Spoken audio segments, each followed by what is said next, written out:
What's going on, guys? I'm Flint Masters, and today is part 2 of each Survivor winner's best move. Be sure to check out part 1 to see my criteria for choosing the winner's best move. And with that said, let's go through seasons 21 to 42 now and pinpoint the best move from each Survivor winner. We start off part 2 with one of the more unconventional winners of Survivor in Fabio. Fabio was a big goofball out there that was able to win 3 immunities to get to the end, and with the jury being bitter at Sash and Chase, Fabio basically fell into a Survivor victory. But the one big reason why Fabio was even able to get to the final tribal council in the first place was due to surviving the final 7 vote, when he absolutely should have been the boot that round. With the alliance of Dan, Benry, and Fabio realizing that Sash was going to join up with Holly, Chase, and Jane, the 3 of them went into scramble mode, with Benry and Fabio being most in danger due to being physical threats. But while Benry pushed hard for Fabio to save himself, Fabio played up to his non-serious personality as he let Benry scramble and dig his own grave, while he laid low, which got him to the final 6, leading him to win the next 3 immunities and win Nicaragua.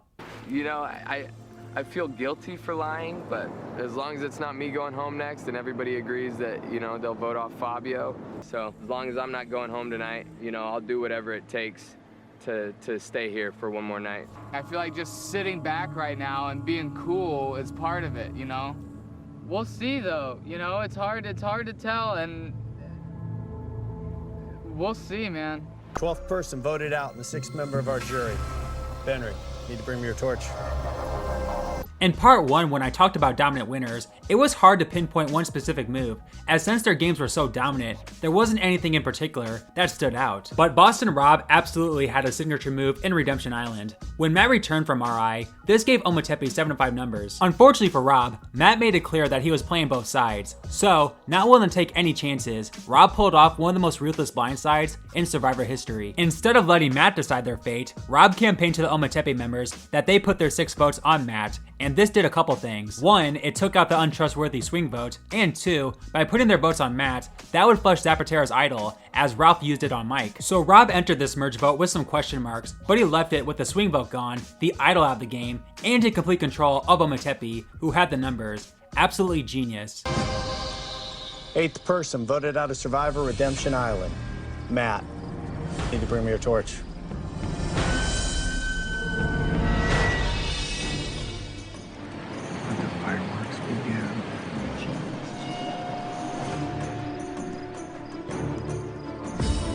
Matt, once again, the tribe has spoken.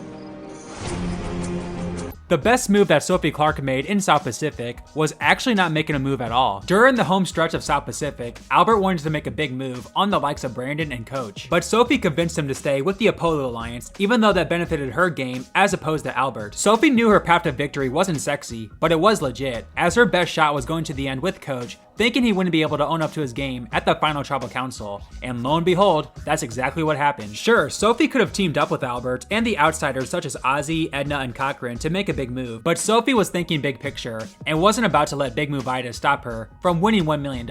Where is there strategic value because in you don't care switching? about Let me people, finish, you don't care about people in the game. Listen, So where, I can't, will you let me finish? No, because where is the strategic mind now? Right. It's like he's in the toilet bowl, and Brandon and Coach and I and Rick, we all get to have a little chance at flushing him down. On the topic of dominant winners, let's talk about arguably the most dominant win in Survivor history, and that is Kim Spradlin's game in Survivor One World. From forming the majority alliance on the original Solani tribe, winning 4 immunities, and of course, having literally all the options in the world come the endgame, there's a reason why many people consider her the best winner. But to me, the move that gave her the most options moving forward was when she pulled off the blindside on Jay. At the final 10 of Survivor One World, players like Troyzane and Jay were convinced that Solani 2.0 were together, but in reality, Kim was officially ready to side with the woman who had the majority, because you guessed it, that would give her the most options moving forward. Troyzane got wind of what was going on at the last second, so Kim switched the majority votes on the Jay, causing Troyzane to waste his idol, and giving Kim full control of the game at that point. And safe to say, she never lost that control. Jay just put the fear of God in me. Troy does have an idol. He's planning to play it, and he's planning to send me home, and I don't have time before the tribal council comes to get to everyone. So hopefully we have enough people on board that do enough of the right thing that the right person will go home tonight. 9th person voted out and the 3rd member of our jury. Jay, that's 4, that's enough. Need to bring me your torch.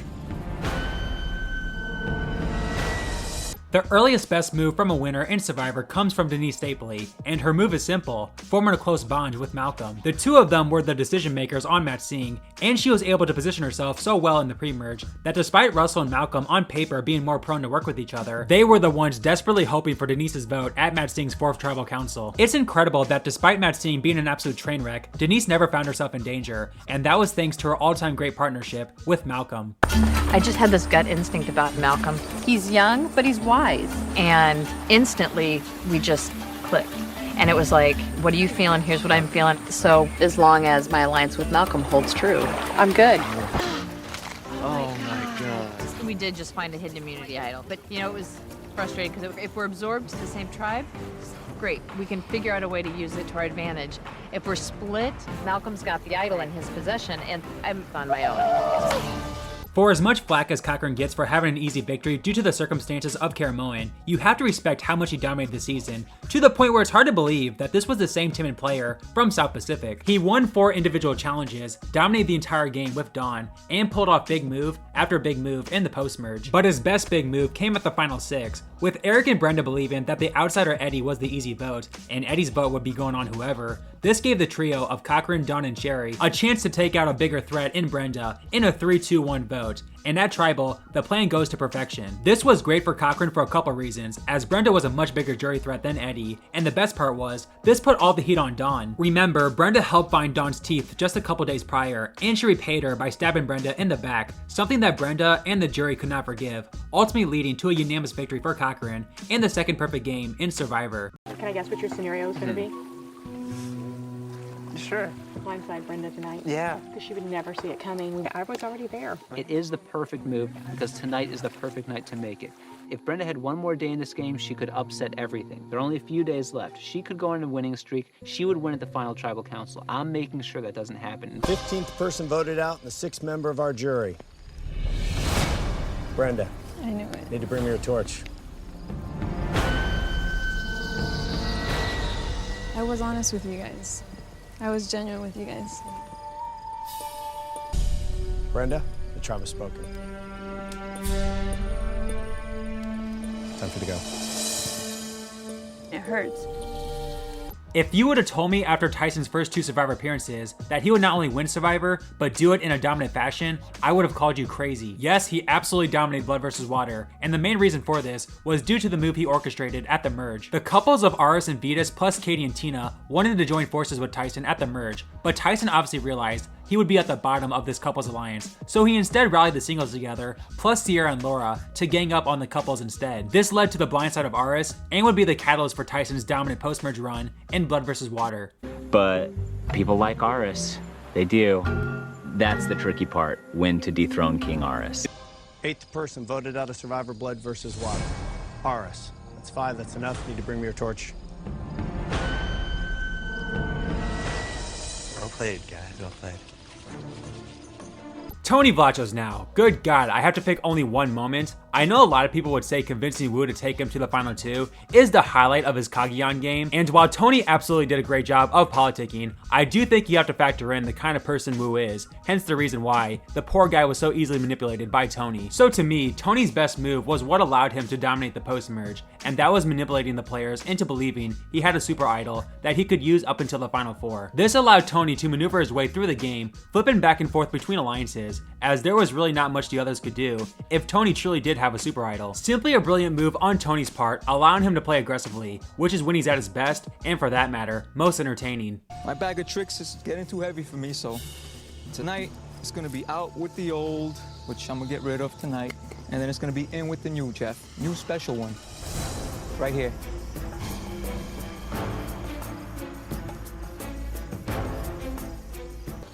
And casting my vote that way. Can't touch me but no more, man. This kind of complicates things.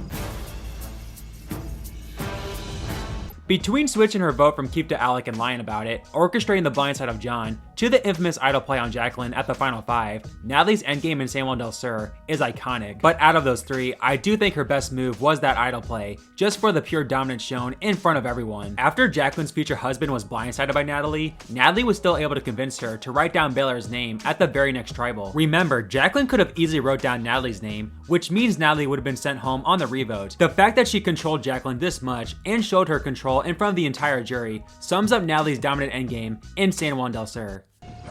Jacqueline, did you vote for who I told you to vote for?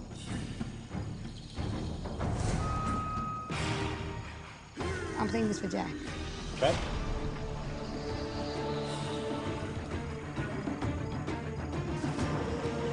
I knew I liked her. I knew I liked her. Baylor. That's 1 vote Baylor, 1 vote left.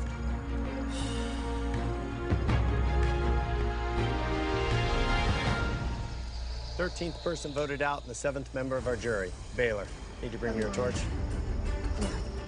While Mike did dominate the pre-merge of Survivor Worlds Apart, his blunder at the auction caused him to be completely outcasted the rest of the game. Yet, despite being at the bottom, he was somehow, someway, able to control the vote at the final 7. After Mike lost immunity, he was obviously the target, but his idol would guarantee him safety. But despite Mike being safe, that didn't stop him from playing the game, as he wanted to ensure the easiest path possible to winning Survivor. And to do that, he needed Tyler out. Tyler was not only Mike's biggest challenge threat, but an overall jury threat who had a great mind for the game. With Carolyn immune, the plan was to split the votes on Mike and Tyler. However, Carolyn knew she could get Will on board to save her longtime ally in Tyler and take out Dan, who had an advantage from the auction. But Mike knew this was the perfect time to idle out Tyler, and unbelievably, the player at the bottom of the barrel took full control of this vote. I think it's gonna be a 4-3 vote. 4 for me. I really hope Mama C is 100% on board with me right now, because my options of who to work with at this point are a little bit limited. 12th person voted out and the 5th member of our jury. Tyler, that's 2, that's enough. Need to bring me your torch.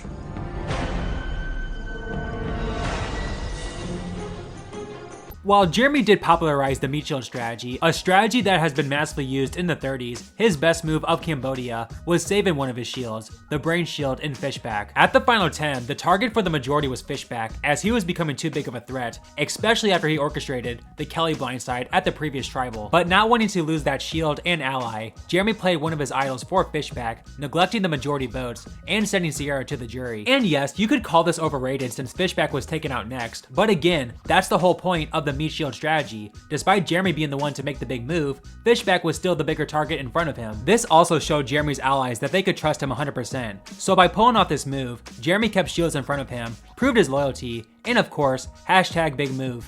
Our decision comes down to who can I trust more going forward. That's for Fishback. For Fishback? Yeah.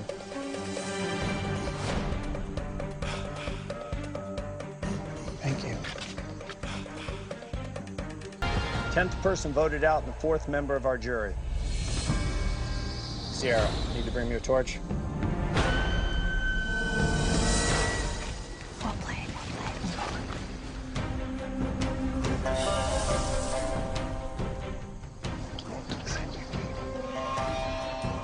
Michelle was probably the toughest one to pick from out of all the winners, as she is the definition of winning with an A+ social game. But I will give her credit for realizing where she stood at the merge and making the right decision to side with the majority alliance to take out her eye candy island crush in Nick. At the merge of Ko Wrong, Michelle and her ally Julia were in the middle of 2 sides, one side consisting of the Braun and Beauty men, with the other side being the woman plus Joe. And after Nick basically intimidated her into voting with him, Michelle showed she wasn't about to let a man talk to her like that, and blindsided her former alliance member, giving her the most options moving forward. The way that Nick speaks to me is not in a way that I would ever tolerate a man speaking to me in my regular life, and I just want to be like, bro, I know. Right now, what I'm gonna do is just let Nick baby me and make him believe that I need all the help that he can offer. When it comes time to make a move, then I will. I don't need to be carried, bro. 7th person voted out and the 2nd member of our jury. Nick, that's 5, that's enough. Need to bring me your torch. Nick, the tribe has spoken. I may be once again cheating a bit here for Adam's best move, as it was more so great social awareness that highlights his up and down game. After taking out his showman's partner, Taylor made Adam number 1 on his hit list, and did everything he could to make Adam the target at the merge. But I did hide 2 jars packed full of food, and buried them. And Adam helped me do it. And I ate the food. I did not eat any of that food, and you know that's a lie. I watched you dig the hole. So that's what you're upset about? Yeah, because you're defaming my character. I watched him do it. I did not help him at all, and I never ate that food. Not once. Yet, despite now having a massive target on his back, Adam didn't play his idol at those first 2 merged tribal councils, despite the efforts from Taylor. And even though Adam would end up playing this idol incorrectly, this showed just how much faith Adam had in his allies, and that despite his name getting thrown around for being untrustworthy, he was so confident that he had the allies to back him up, with these allies remaining loyal to him until the end. 9th person voted out and the 2nd member of our jury, Taylor. That's 6, that's enough. Need to bring me your torch.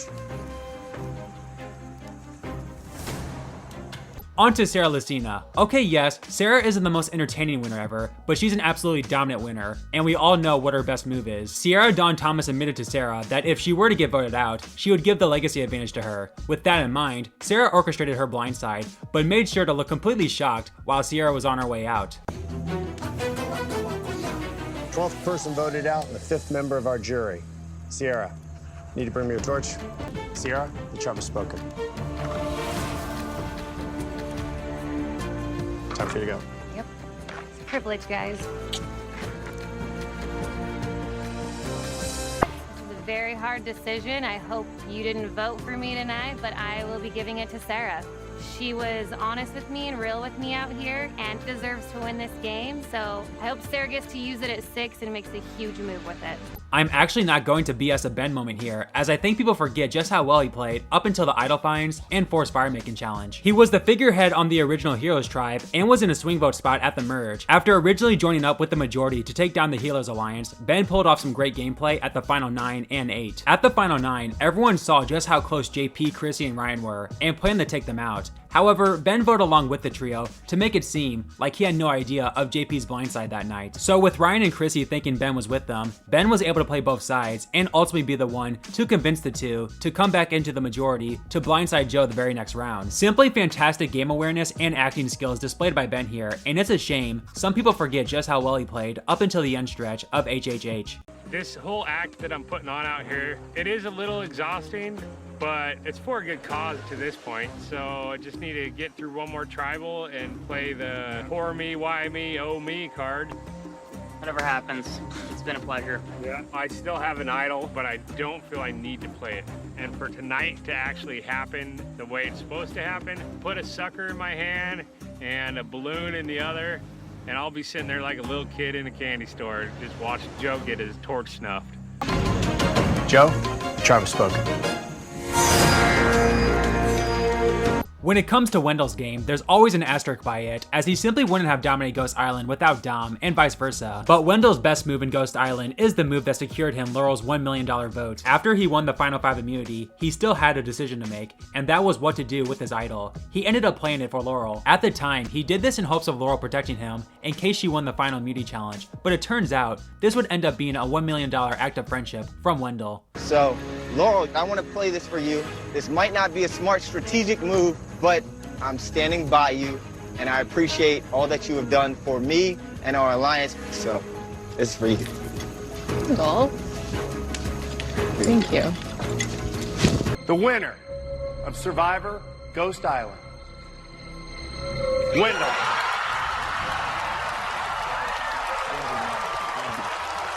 On to Nick Wilson now, and come on, we all know what the pick is here. In one of the best tribal councils of all time, Nick would be the one to orchestrate the John Hennigan minority split vote blindside. Having full trust in Nick, Alec told him that the Goliaths were planning on voting out Christian. Knowing this, Nick realized the Davids had to split the votes, as Dan would most likely play one of his idols on a Goliath, and they couldn't take that risk. So after Davey played his idol for Christian, it looked like it would all go for naught, as Dan would neglect the Davids votes for Angelina. But then, to the shock of everyone, John. One vote, John.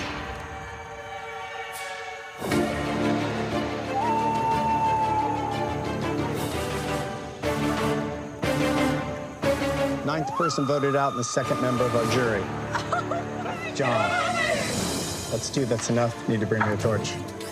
I know what you're all thinking. Chris Underwood's best move was taking out Rick Devens in a fire-making challenge. But to me, as easy as it is for me to say this at home watching, that was the obvious move for Chris to make, as Devens pretty much had all the jury votes and Chris was his only fire-making competition threat. What I find more impressive was his gameplay in his first round back from EOE. After losing the Final 6 immunity challenge, Chris was in trouble given that he just came back from EOE, and you would figure that he would be the easy vote. But not only did he only receive one vote at this tribal, but he got Lauren to play an idol for him. He convinced Lauren that the jury wanted to see her make a big move, as Kelly had told everyone about her idol, and what a move it would be to save the EOE returnee while also taking out Rick Devens. Unfortunately for Lauren, she wasted her idol on Chris, and Rick also saved himself with an idol, with the two of them putting their votes on Victoria to send her to the jury. Sure, you could say Chris had an unfair advantage of knowing this info from the jury, but still, he played Lauren so well here, and I think this is the best move of Chris's epic EOE finale performance. I know from a jury standpoint, the players that are going to have respect on the jury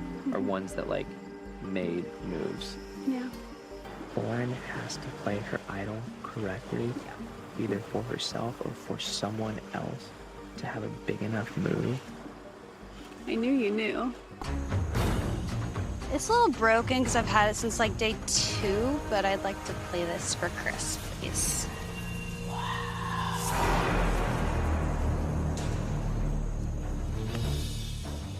It's a shame people think of Tommy as a bad winner simply because he was a boring personality on a dark season, as he played so well. From being a central figurehead on Vokai, dominating the post-merge with Lauren, and convincing Nora to not put him in fire, it's all just so good. But without question, Tommy's best move comes from the final 11. At that stage, the teams are split up into 2 random tribes, with Tommy's tribe consisting of 4 women, who are all original Lyro. Now, Elaine was already on his side after the 2 formed a close bond together, but the swing vote here was Karishma. While Missy's horrible gameplay certainly didn't hurt, Tommy used his $1 million social game to convince Karishma to side with him and Elaine, and somehow, someway, he survived a vote he had no business surviving. Is it okay if we talk now?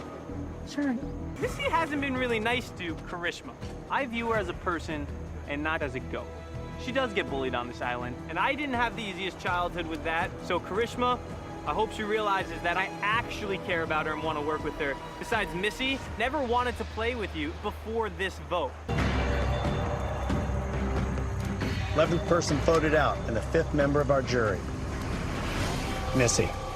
Yo, who did it? Oh my god. Oh, damn. That was dope though, y'all. Winners at War, a season full of winners, with the King of Survivor coming out on top in Tony Vlachos. Another easy one here, as Tony's Final 9 performance is arguably the single greatest individual episode of all time, but the signature move from that episode was him pulling off the epic 4-3-2 blindside on Sophie. Seeing that Sophie was getting too close to his partner in crime in Sarah, he got his ally Nick and the outsiders of Jeremy and Michelle on board to blindside her, as he only needed 4 votes since the majority were splitting on Michelle and Jeremy. This took out Sophie with an idol in her pocket and forced Sarah to team up with Tony the rest of the way to dominate Winners at War. There's a reason why he's the king. That's it? Yeah. Oh, wow. Me, Jeremy, Nick, Michelle. Because that 4 is stronger than their 3 and their 2. So I'm going to be golden if I can pull this off. 13th person voted out of Survivor Winners at War. No. Sophie, need to bring me your torch? I don't know how I do this. While Erica's edit is still mind-boggling to this day, I think most fans can agree she deserved her win in Survivor 41, and her best move comes from the biggest moment of the season, at the Final 8. With Shan throwing out Ricard's name, the vote went back onto Erica after he won immunity. However, when Ricard realized Shan was trying to blindside him, he flipped the vote back on the Shan. So what was Erica's part in all of this? Well, she campaigned to the majority to split the votes on Shan and Liana, just in case Shan played the idol. The fact that Erica got the majority to do this is insane, as Liana was shown to be closer to players such as Danny and Deshawn, and the fact that they are willing to let her go over Erica in case of an idol play shows just how much influence Erica had on this vote. It could have been very easy for her to lay back, be happy the vote switched to Shan, and take her chances, but Erica wasn't about that, and it's small moments like these that make Erica such an underrated player. How would you feel if we did 3 votes on Shan, 3 votes on Liana, and then Liana and Shan vote wherever? If Shan plays her idol, Liana gets knocked out. So y'all got record? We got record. Yeah. Okay, that is a nice plan. That's 3 votes Shan, 2 votes Erica, 2 votes Liana, 1 vote left.